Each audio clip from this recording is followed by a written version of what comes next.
Students हम proof करते हैं कि जो हमारे पास मिरर फार्मूला है वो कनकेव मिरर यूज करके हम किस तरह प्रूफ कर सकते हैं।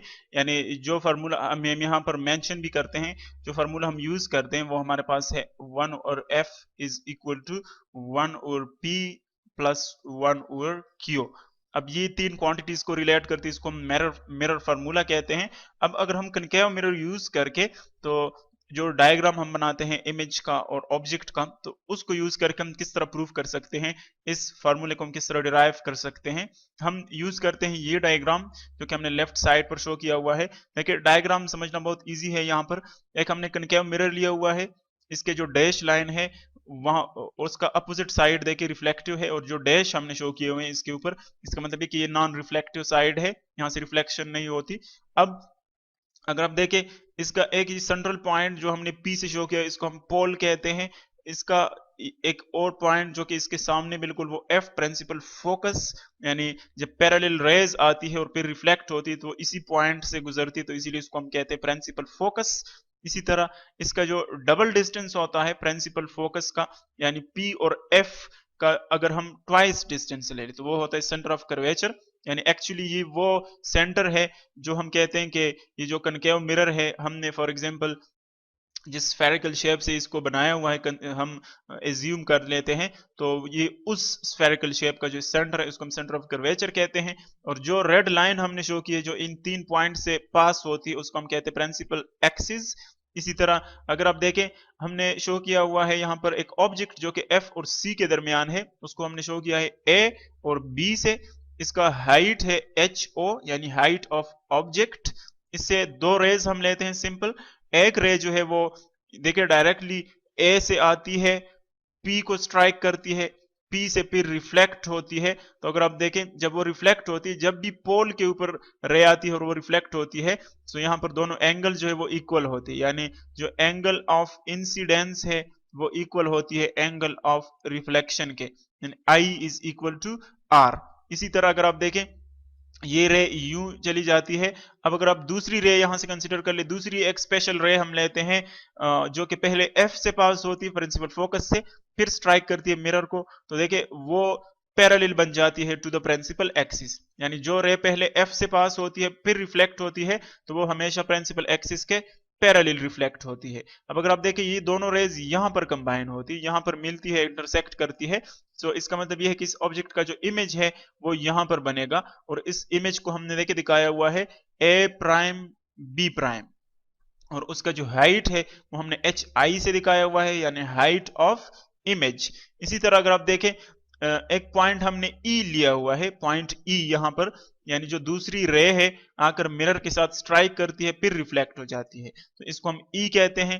अब देखिए चूंकि डिस्टेंसेस हम हमेशा पोल से मेजर करते हैं, पोल से कैलकुलेट करते हैं, तो इसीलिए इसको इस ई को हम यहां पर कंसीडर कर लेते हैं। ये जो हमने पिंक डॉट शो किया हुआ है, हम डिस्टेंसेस हमेशा यहां से कैलकुलेट करेंगे क्योंकि हम डिस्टेंसेस पी से लेते हैं। अब अगर आप ई को देखें तो वो पी से थोड़ा आगे बनता है यहां पर, तो इसीलिए डिस्टेंस हम इस पॉइंट से लेंगे जो कि हमने पिंक कलर से शो किया हुआ है। अब अगर आप देखें सिंपल एफ यहां पर रिप्रेजेंट करता है फोकल लेंथ को। फोकल लेंथ का मतलब है एफ और पी के दरमियान डिस्टेंस, और एक है पी हमने जो किया हुआ है जो कि ऑब्जेक्ट और पोल के दरमियान डिस्टेंस को शो करता है, वो पी के इक्वल है, पी से डिनोट होता है। और इसी तरह जो डिस्टेंस इमेज और पोल के दरमियान है उसको हम स्मॉल क्यू से रिप्रेजेंट करते हैं। अब इन तमाम इमेजेस को, इस स्ट्रक्चर को यूज करके, इन सिंबल्स को यूज करके हम किस तरह मिरर फार्मूला डिराइव करते हैं। पहले तो हम लेते हैं दो ट्रायंगल्स जो कि यहाँ पर बनते हैं। कौन कौन से ट्रायंगल्स हम कंसीडर करते हैं? फर्स्ट एक हमारे पास है देखे ट्रायंगल, इस ये तो हम प्रूव करेंगे ये फार्मूला, यहाँ से नीचे स्टार्ट कर लेते हैं। एक हमारे पास है ट्रायंगल ए बी और पी। देखिए ए बी और पी ये ट्रायंगल बनता है। इस ट्रायंगल को कंसीडर कर ले ए बी और पी। और दूसरा हमारे पास एक ट्रायंगल बनता है ए प्राइम बी प्राइम और पी। ये लिख ले ए प्राइम बी प्राइम और पी, ये एक ट्रायंगल बनता है। अब अगर आप देखें इन दो ट्रायंगल्स में जो आई और आर है वो तो इक्वल है, यानी आई जो है वो एक ट्रायंगल में है, ए बी पी ट्रायंगल में है, और आर जो है वो A prime B prime P triangle में है।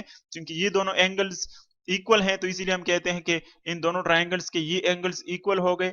अब अगर आप देखें यहां पर जो ए बी है वो 90 डिग्री का एंगल बनाता है, जो कि हमने शो भी किया हुआ है, और यहाँ पर ए प्राइम बी प्राइम जो है वो 90 डिग्री का एंगल बनाता है। तो इसका मतलब ये कि ये दोनों एंगल्स भी इक्वल है। अब अगर दो एंगल्स इक्वल है ट्राइंगल्स में, तो इसका मतलब है कि थर्ड एंगल भी इक्वल होगी, क्योंकि इनका सम जो है वो हमेशा 180 के इक्वल होता है। तो इसीलिए जब तीनों एंगल्स इनके हमारे पास इक्वल हो गए, तो हम कहेंगे कि ये ट्राइंगल्स क्या हैं, सिमिलर ट्राइंगल्स हैं। Similar triangles, similar triangles, triangles को हम यू शॉर्टली शो करते हैं। अब अगर ये सिमिलर ट्राइंगल्स हैं, तो इनके जो करस्पॉन्डिंग साइड्स हैं उनकी रेशो भी इक्वल होगी। अब देखिए इस करस्पॉन्डिंग साइड, इसका जो ये साइड है फॉर एग्जांपल ए बी, इसका करस्पॉन्डिंग साइड है हमारे पास ए प्राइम बी प्राइम, ये तो इसकी जो रेशो अगर हम ले लें A B divided by A prime B prime, ये दो करस्पॉन्डिंग साइड से अगर हम इनकी रेशो ले लें, तो ये किसी भी दो और करस्पॉन्डिंग साइड्स के रेशो के इक्वल होगी। अब अगर हम दो और करस्पॉन्डिंग साइड्स ले लें, तो देखिए इस ट्राइंगल का ए बी पी का फॉर एग्जांपल हम ये साइड लेते हैं बी पी, ये साइड लेते हैं, तो उसका नेक्स्ट जो करस्पॉन्डिंग साइड है दूसरे ट्राइंगल में वो कौन सा है, वो है बी प्राइम पी, ये उसका करस्पॉन्डिंग साइड है, तो वो आ जाएगा बी प्राइम पी। अब देखें ए बी जो है वो एक्चुअली किसके इक्वल है, हाइट ऑफ ऑब्जेक्ट, तो हम यहां पर पुट कर सकते हैं height of object H O divided by A prime B prime किसके इक्वल है, हाइट ऑफ इमेज के इक्वल है एच आई, तो उसकी जगह हम ये पुट कर लेते हैं। अब देखें जो बी पी है यानी बी और पी के दरमियान डिस्टेंस वो किसके इक्वल है, एक्चुअली हाइट, एक्चुअली हमारे पास ऑब्जेक्ट और पोल के दरमियान डिस्टेंस है, जो कि हम पी से रिप्रेजेंट कर रहे हैं यहां पर, और जो बी प्राइम पी है वो पोल और इमेज के दरमियान डिस्टेंस है, जो कि हम स्मॉल क्यू से रिप्रेजेंट करते हैं। इसको हम नाम देते हैं इक्वेशन 1 का, इक्वेशन 1। अब ये हमारे पास एक इक्वेशन आ गया। अब नेक्स्ट हम देखते हैं, ये तो एक इक्वेशन आ गया, नेक्स्ट एक और इक्वेशन हम यहाँ पर डिराइव करते हैं, फिर दोनों इक्वेशंस को जो है हम कंपेयर करते हैं फार्मूला डिराइव करने के लिए। अगर हम दो और ट्राइंगल्स यहाँ पर ले लें इक्वेशन डिराइव करने के लिए, तो हमारे पास है एक है ए बी और एफ, ये एक ट्राइंगल है, ट्राइंगल ए बी और एफ, और दूसरा ट्राइंगल है इसका हमारे पास F P E, F P E, ये ट्राइंगल बनता है एफ, ट्राइंगल एफ पी और ई। अब अगर इन ट्राइंगल्स भी हम देखें, क्योंकि देखें ये दो लाइंस फॉर एग्जांपल अगर हम कंसीडर कर ले, जब भी दो लाइंस एक दूसरे को इस तरह इंटरसेक्ट करते हैं, तो देखें इनके जो ये अपोजिट एंगल्स होते हैं ये हमेशा इक्वल होते हैं, और इनको हम क्या कहते हैं, वर्टिकल एंगल्स। तो अगर आप देखें एक ये एंगल हमारे पास, ये वाली एंगल और एक ये एंगल, ये बिल्कुल वर्टिकल एंगल्स है इन साइड्स की तरह, तो हम कहेंगे कि ये एंगल्स इक्वल है। इसी तरह अगर आप देखें इसका ये एक एंगल 90 के इक्वल है, और चूंकि हम ये ई पॉइंट यहां से कंसिडर करते हैं, तो इसीलिए यहां पर इसका एक एंगल 90 का बनता है। तो दो एंगल्स हमारे पास क्या हो गए, इक्वल हो गए इन दो ट्राइंगल्स के, तो इसलिए थर्ड एंगल भी इक्वल होगी, क्योंकि सम इनका एक जितना है 180 के इक्वल। तो ये दोनों ट्राइंगल्स भी हमारे पास क्या है, सिमिलर ट्राइंगल्स है, ये भी सिमिलर ट्राइंगल्स आ गए।